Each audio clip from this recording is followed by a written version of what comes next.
I was ordained on June 4th. It was a beautiful, sunny summer day. It wasn't too humid. I wasn't sweating too badly, so that was a nice gift.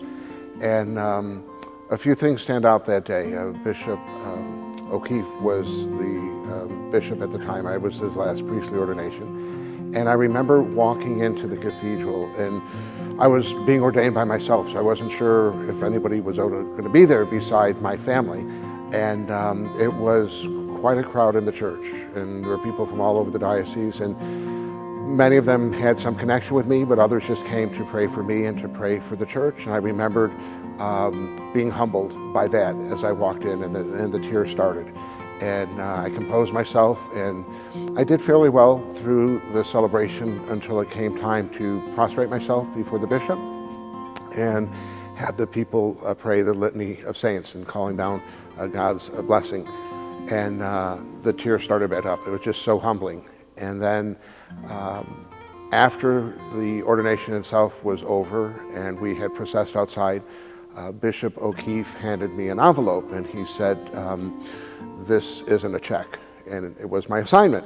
And I said, "Thank you." And I just stood there, and he said, "Well, you can open it."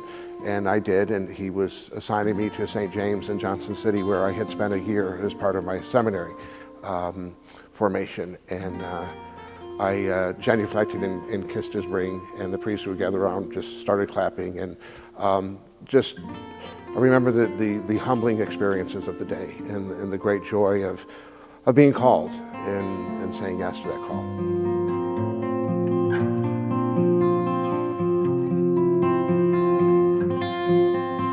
There are so many stories in terms of just the personal encounters, being invited into people's lives, and even now I'm not comfortable always sharing those and not necessarily breaking confidentiality, but they were just so deeply profound moments of grace. I think maybe perhaps one of the great joys that I remember is we, one year while I was still in Binghamton, we decided to have confessions every night during Lent. And there was some question whether or not this would work, and we would have one priest to begin with, and just maybe one or two people were coming each night. But by the time we got to Easter, there were at least two priests hearing confessions every night for over an hour. And I remembering, I was not a newly ordained priest at the time, so I was in my 40s, and the great joy of reconciling somebody who had been away from the sacrament longer than I had been alive just reminded me of the beautiful gift of priestly ministry, and how we are called not to judge, but to be Christ present to people and allow Him to work through us to bring healing and grace.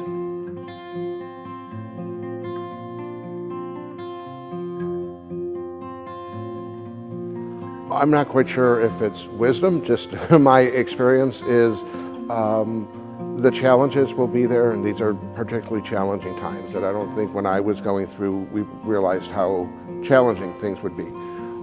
But no matter how difficult it is, how challenging it is, God truly is present, and more than ever before, we need people to say yes, to place themselves in God's hands and allow Him to use us to help His people. And the people truly need good shepherds. And I would encourage anybody who has an inkling that the Lord might be calling them to follow it.